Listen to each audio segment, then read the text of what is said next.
Hi, I'm Steve. I'm the owner here at Virtuosity in Boston. Today we want to talk a little bit about flugelhorns. If you're a trumpet player that already has a flugelhorn in your bag, feel free to skip ahead to the playing comparisons later on in this video. Otherwise, let's chat about why you might have a flugelhorn. As a trumpet player, you'll often get called to play either a pit gig or a jazz gig, or sometimes you'll need to use the flugelhorn in a symphony orchestra or band, or even a brass band setting. Having a flugelhorn is going to add to the capabilities you have as a freelancer or as just a musician in general. Having the flugelhorn in your bag is going to add a nice depth of sound, a very warm quality of sound that maybe you'll need to use at some point in time. Whether it's written for it or not, the flugelhorn is going to be a good choice if you need a little bit less volume and a little bit warmer of a sound. Depending on the setting, the flugelhorn can offer a really nice blend with some of the lower woodwinds, the trombone section, or even in a brass band setting, the tenor horns. The mouthpiece does come with a different shank and a different cup profile, so it's important to make sure that you have a flugelhorn mouthpiece. Oftentimes you see people trying to jam a trumpet mouthpiece in here and it's just not going to work. It's important to note that flugelhorn mouthpieces do come in different tapers, which refers to the shank of the mouthpiece. The three most common tapers are the small Morse taper, the large Morse taper, and the French taper, also known as the Couesnon taper. Couesnon. Because of the deep funnel in the cup of this mouthpiece, you get a nice warm sound with a lot of low overtones. One important thing to notice when testing out flugels is that because the proportions of the lead pipe to the bell tail are almost opposite of what a trumpet is, the intonation tendencies are going to be different than you would find on a trumpet.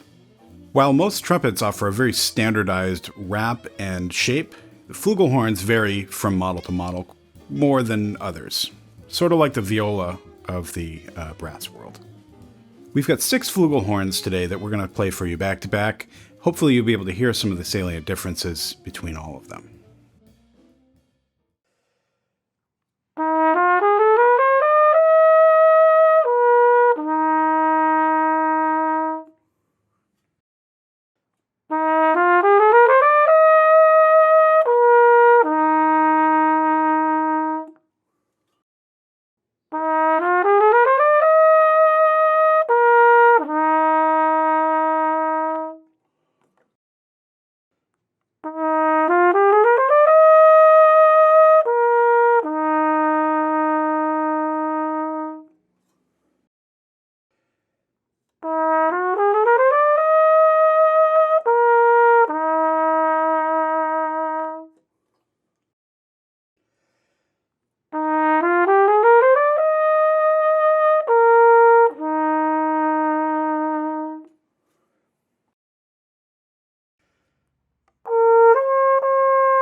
The Schilke 1040 Flugelhorn offers a smooth, warm characteristic sound while maintaining an even, controlled feel throughout the range of the instrument. It includes a third valve trigger and 2 lead pipes, which give you the option of playing a different mouthpiece taper. The 1040 Flugelhorn has a one-piece hand-hammered rose brass bell with a soldered bell bead and their standard Flugelhorn taper. The bore is a 406 and includes other options that are available, including Amato water keys, as well as a French taper lead pipe. The Schilke 1041 Flugelhorn is the same exact setup as the 1040, with the exception of the bell material, which in this case is a copper bell. When I play the two of these Flugelhorns back to back, I notice that the copper bell flugel is a little bit warmer in sound concept. The second generation Yamaha YFH8310Z Custom Z Flugelhorn features a one-piece yellow brass bell and a 413 bore. It's a medium weight horn, with this one has a clear lacquer finish on it and features a heavy mass screw on the tuning slide. This is a great all-around flugel, another one that's going to do very well for you on most situations. As a player, I feel as though this instrument just has a little bit more brightness and projection than the Schilke rose brass and copper bell flugels do. The Bach 183G Flugelhorn is famous for its signature Bach sound. This one has a 401 small bore and a one-piece hand-hammered gold brass bell, also available in yellow brass.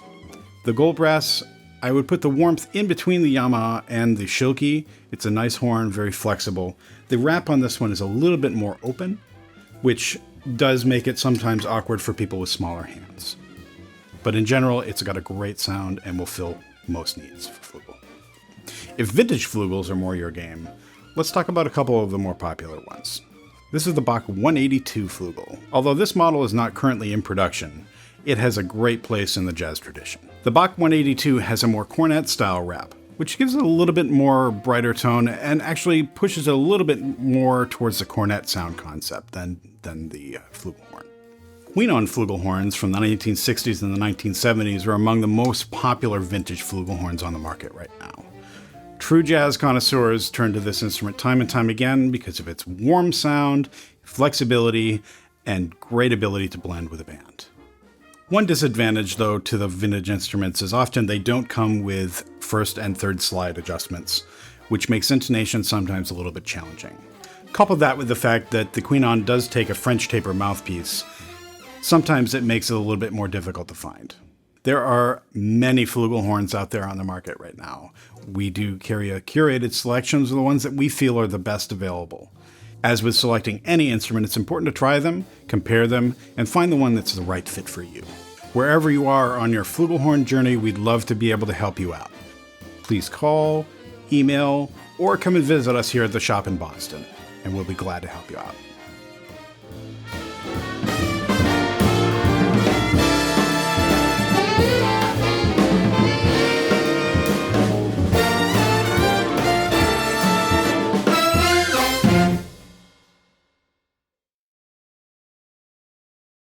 Just because I know you're going to ask, I'm going to give you a rundown of each one of these flugels that we played. While there are many Flugelhorns out...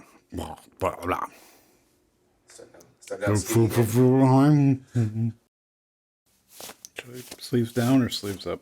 Sleeves down.